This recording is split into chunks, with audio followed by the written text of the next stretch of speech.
Hey everybody, it's Durger time. Thank you for joining me once again for another episode of TEW 2020 NXT Arrives, where we're taking NXT from its almost humble beginnings and trying to carve its own path through the last end of the decade. So we are taking place in 2014. As you know from the previous episode, it was sort of a reboot, but not really. We had to fix some of the things on the back end to make this work right. And then after Takeover, which is this episode, we're going to probably do the week after, we're going to do a sort of live stream, little mini live stream that the viewers can join in on, where we're going to do some developmental hires and fires. Because right now we are just sort of in an alliance with NXT, but we've set it up that basically we're a sister company. They'll never leave us. We'll never leave them.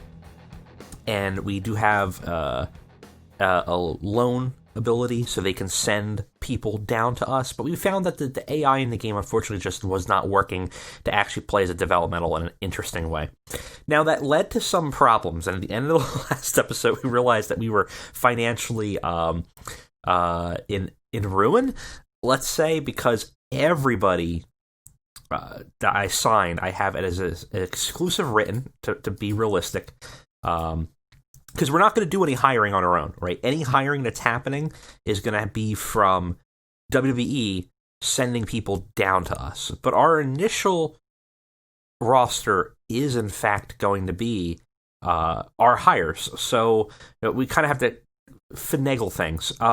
But in the contract settings, people were at like $11,000 per show. Like it was like Jason Jordan was at like $14,000 per show. It was ridiculous. And we're set as a tiny company. So we reconfigured the pay scale and I modified pretty much everybody all the way down the line. I just gave everybody a flat 600 for the most part. Some people 500, some people 450 and less.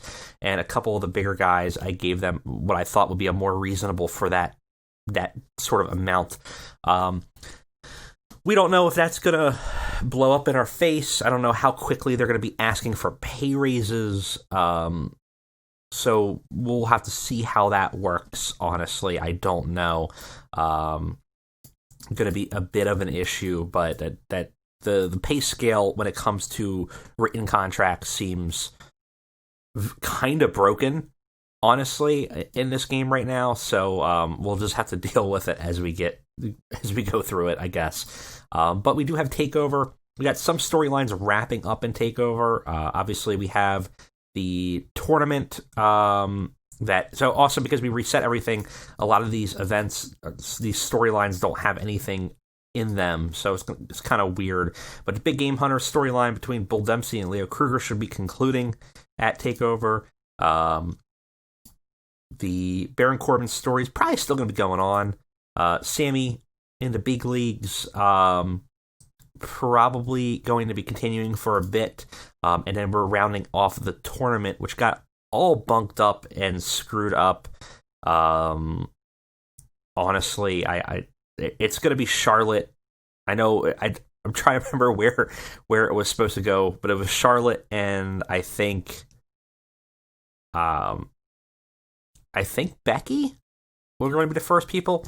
I don't know. We're just going to do a title match. It's probably going to go to Charlotte anyways. The whole tournament got completely screwed up. It got wiped when we did the save change. I don't remember who was where. So, sorry. We're just going to do some WWE level booking and just forget about that story. But it is what it is. The other things we have to fix real quick is...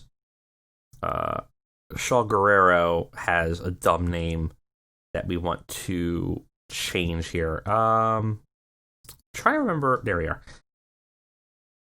So everyone had said she should just be Shaw Guerrero, and I agree. This was during the time period where everybody was getting a fake name, and mostly, I probably should just be Shaw. Most of that had to do with, we're going to set it as 100% for her, so everywhere she goes, she's going to be that. Most of that had to do with them wanting to control the licenses of people. So even wrestlers that were kind of known for a while during this early heyday of NXT and early, like even FCW, they changed their names because they wanted to have the exclusive licensing rights. It wasn't until probably later 2015, maybe even late 2014, where some of these wrestlers were coming in. Probably mostly late 2015. Most of these wrestlers were coming in, and they realized that the indie name had more inherent star power, and so they allowed them to stay as those characters. But if you think about like early right now, big signings would be Kevin Steen. They changed it to Kevin Owens. Kenta getting his name changed. Hideo Itami. I guess it might be I don't know. It was maybe Samoa Joe might have been the first one that they actually kept. And that might have been the change. But I don't know. Tell me in the comments. You guys probably know. Who was the first person in NXT that they allowed to keep their name and kind of set that trend to where now everybody just basically comes in with their real name unless they're a developmental? Let me know. All right, so we got a show in 7 days. Let's go ahead and let's fast forward over to it and see how TakeOver goes for us. Hopefully we're not in financial ruin during the process. Nickname is back at 100%. It's weird seeing that name for that, but all right, we got some mail. Kevin Owens is on our roster still, and they've been taking him for a little bit, which is fine. Not a big deal. We do have him here, but we haven't actually debuted him yet. We're probably going to debut him at TakeOver, which is a little early. But we do have him. He's going to be a major star for us. And I think we are going to debut him. So this TakeOver is really where things are going to diverge, I think, in the storylines. We've already started to diverge a little bit, but this one is going to be where we start to take things in a different direction. Our ultimate goal, though, is really to quickly advance through to get to small size. We really need to get to that 35 popularity. I don't know a good way to do it. I've never been very good at moving this needle very quickly. I know the best thing we could do is have really good matches with really big people, but it is what it is. Actually, speaking of which, one thing I do know we can do, because it's an event, we can modify this event, and we can set the tickets, I think. It's a 3-hour show, which actually... Is that right? I think at this point it was actually 2 hours. I think TakeOver at this point was only a 2-hour show, so we're going to keep it at 2 to not destroy our our revenue here. No live music, no AI instructions, season finale, no ticket pricing. We're going to go with cheap because we want to pack the house. We don't want to lose our money, but completely. But let's try to pack as many people. We want as many eyes on the brand as possible. We want to make this a big-ass deal. And having a completely packed house will help us there, I think. Okay, so we still have to fast forward a little bit more. Let's go ahead and hit the button.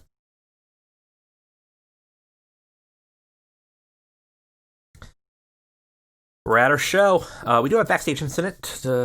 Terry Taylor doing something. Terry Taylor got everyone in a good mood when he set up a pancake station and started cooking for anyone that wanted them. Well, that would certainly lift my spirits as well. Some absent workers. Enzo is injured, and Richie Steamboat is injured. It's going to be a while since we get them back, but we moved Enzo back into a bit of a managerial role for Big Cass, and that's just what we're going to have to deal with. Our last show was at Full Sail and had a 39 with an audience attendance of 100 people. Not horrible, but we're hoping to pack the show instead tonight. Let's see what we're looking at. We were only expecting 113 fans, which is unfortunate. Real unfortunate. So we need the Full Sail Arena. NXT Studio. We actually probably want to change this. This is an old setup from the last save. I think what we're going to do is we're going to change it to Full Sail Arena, but then we are going to make our own studio in it, and that will give us the control to also increase our capacity because we can also invest in that location. So it might be something we do. I don't think we can do it now because we're in the PM stage, I would imagine.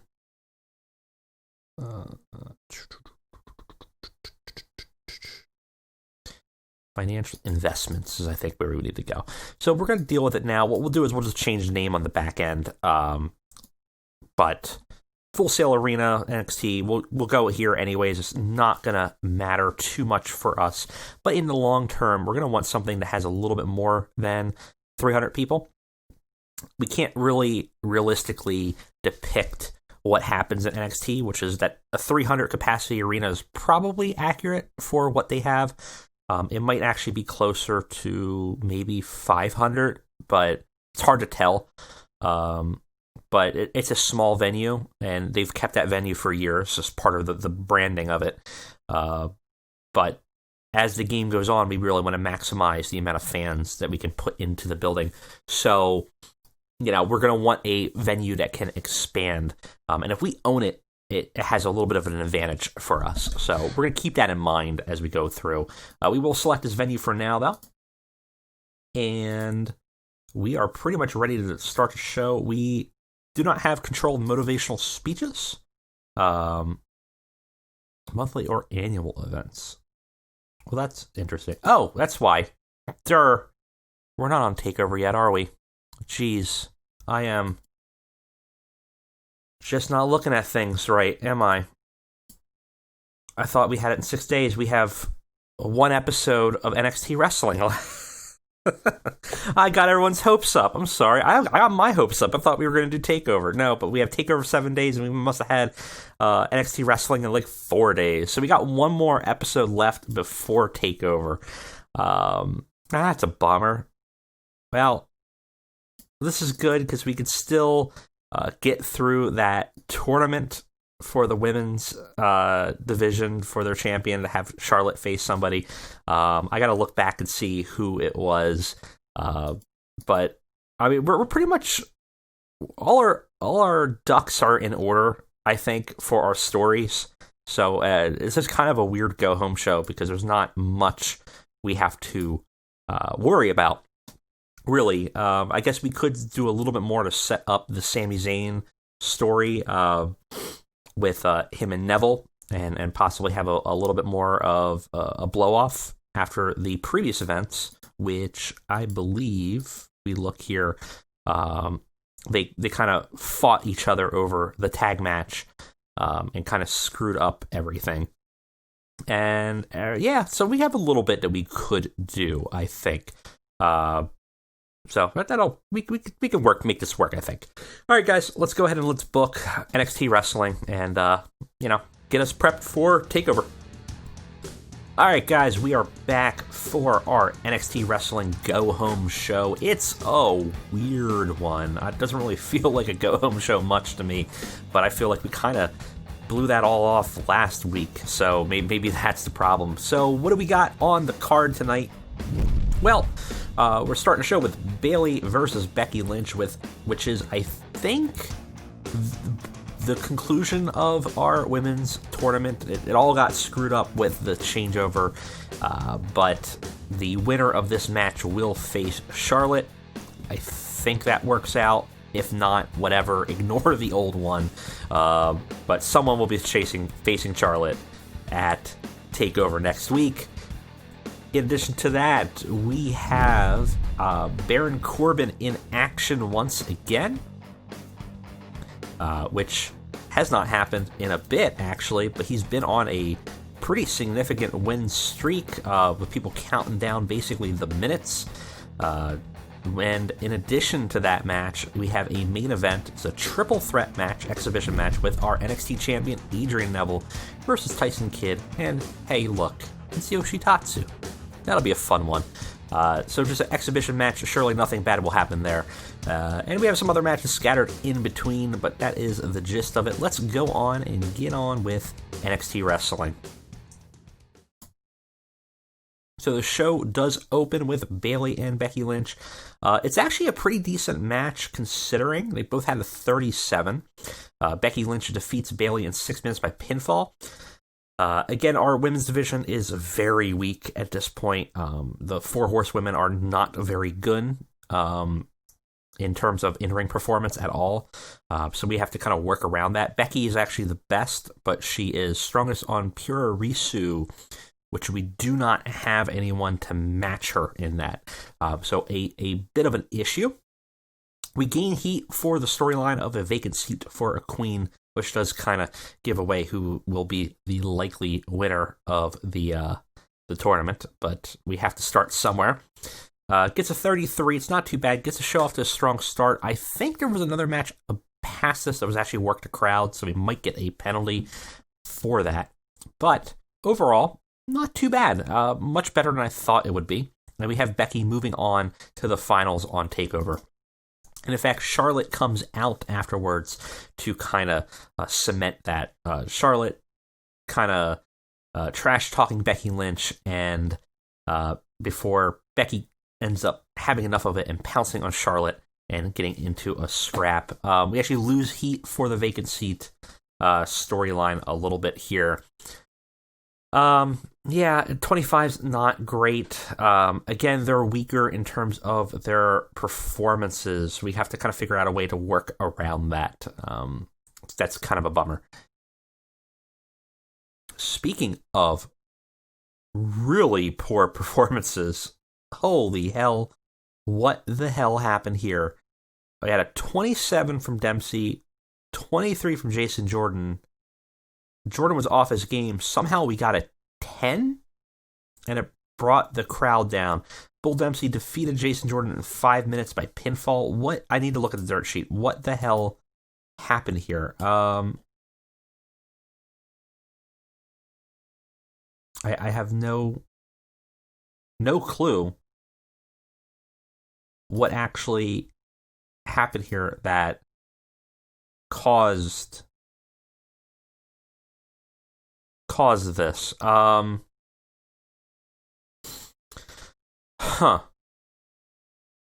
But because it should be theoretically like something in the 20s, maybe an injury or something. But Bull Dempsey wins in a real turd of a match here. Wow. Well, at least this goes a little bit better. Backstage, we have Kruger watching the screen as Bull Dempsey wins and watching it menacingly with a knife. Obviously, the two of them are going to be squaring off at TakeOver, and Kruger likes what he sees and thinks is a worthy hunt. It's a 31. It's a little bit better. What the hell was that 10? Oh, God, speaking of another one. This was a wild brawl match, and it got a major penalty because of how bad that last match was. Oh, my God. Oh, what a train wreck of an NXT.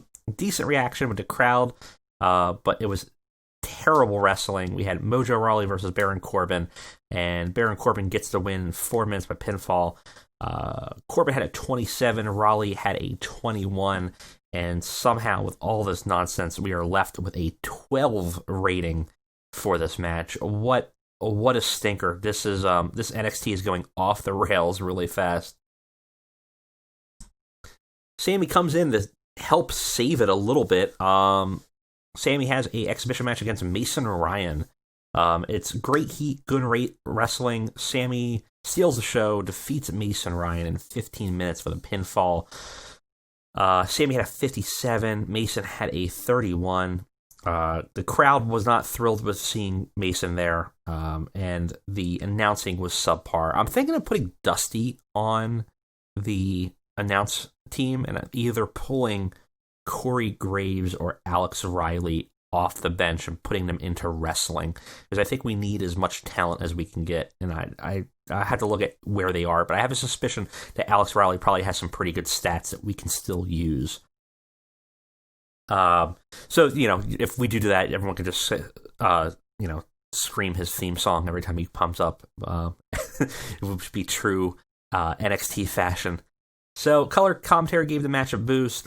Sammy obviously still benefiting from the groundswell of public support, and it got the crowd buzzing again. 41 did help save the show a little bit. Afterwards, this doesn't do as well, but it's not a disaster. We have a promo backstage. We got the Ascension in a dark room, brooding menacingly, as always, to a camera, until Victor cuts a promo while Connor just sort of stares angrily back in the back of the stage here. And he says, "Dragons, noble beasts of magic and flesh that soar in the heavens, bringing terror or protection to those below that seek it. But beyond the tales, these great lizards are merely myth, stories made by man to inspire wonder at the heavens above, and have an explanation for the bones below at their feet. But the Ascension are not a myth. The tales of us do not inspire wonderment, only terror. Terror is our absolute reality, and at TakeOver, your legend dies as you crash to the mat and your bones turn to ash, and the Ascension will rise." So, poetic soliloquies and stuff like that, but the Ascension always have that melodrama to them. It does okay, though. I believe Victor has pretty decent microphone ratings. Maybe I had to check Connor's Menace rating, as I kind of expected a little bit higher here, like almost in the 40s. But our scouting is also a little weak right now, so we don't know what their full extent is. But I'll take a 23 after the train wrecks of those two matches earlier. And in our main event, we got Neville versus Tyson Kidd versus Yoshitatsu, with a pretty good match. Kidd had a 60, Neville had a 50, Tatsu had a 40. The announcing was subpar compared to the quality of the match. They couldn't quite keep up with the pace. They couldn't quite name the moves and stuff like that. They were kind of getting hurt from that. But it had great wrestling and good heat. Neville defeated Tyson Kidd and Tatsu in 9 minutes when Neville pinned Yoshitatsu with a shooting star press. And Kidd was head and shoulders above everybody else, with Tatsu being the weak link, struggling to keep up. Gives Neville another win, and gives the segment rating a 50. And afterwards, a bit weaker of a final promo segment, but Sammy comes out to kind of congratulate Neville, but he has ulterior motive. He brings a microphone out, and he tells Neville how proud he is, but he's come asking for a favor. And he says, "Neville, it's not hard to notice that you really don't have an opponent for TakeOver. You bested Bo Dallas, you bested all your competitors, and it seems you're on an undefeated streak with no clear challenger. Well, I've been working on my own streak, and honestly, I think the challenger is clear now. How about you and I go head-to-head at TakeOver?" Neville smirks at him and says, "Sammy, I love you, man, I really do, but listen, after last week, I'm not sure you're ready for this. I don't want to hurt you. I don't want to lose our friendship over this. Why don't you work a little bit harder? Why don't you come back to me?" It seems sincere. It's obviously Neville's talking about the bungle of the tag team with the argument that led to the loss. The two argue back and forth a little bit about it until eventually Neville gives in and reluctantly accepts, kind of saying, "Fine, Sammy, I'll give you what you want, but understand that once the bell is rung, that the kid's gloves are off, and I will not be held responsible for what happens in the ring." Sammy seems okay with that, but seems a little taken aback by the aggression of that statement. And it gets a 39. It's not bad, but definitely could be a lot better. The show overall, though, gets a 43, which is way higher than our actual quality of the show should be. So a lot of that had to do with Sammy and Neville's matches here. bringing it up, kind of keeping the horrendous results of that Bull Dempsey match and that Baron Corbin match kind of out of the rating here. We probably would have got even higher without that, unfortunately, but it is more than enough to increase our popularity in all regions, and hopefully should be a good boon for us in terms of our size increase. We got some news going on here. Cody Rhodes joining PWG. Did Cody not get... When did he leave? When did he leave WWE? He wasn't out in 2014. Was he? There's no way, right? Hold on. Job history. Okay. Apparently he just left in April. They must have fired him. So for those that might be looking at a hire for developmental, you could always scoop him back up and possibly bring him down to NXT. That would be a real messed up course of events, but yeah, like, so if you look at the Cody Rhodes thing, this is a good example of what I'm saying with the weirdness. So, he's $1,800 per show. If we were to do an exclusive written contract per show, he would default in the save to a ridiculous amount, like $35,000 a month, or he would do a fifth of this or something like that. I don't think he would take anything to join us. Yeah, he's not gonna join us that way.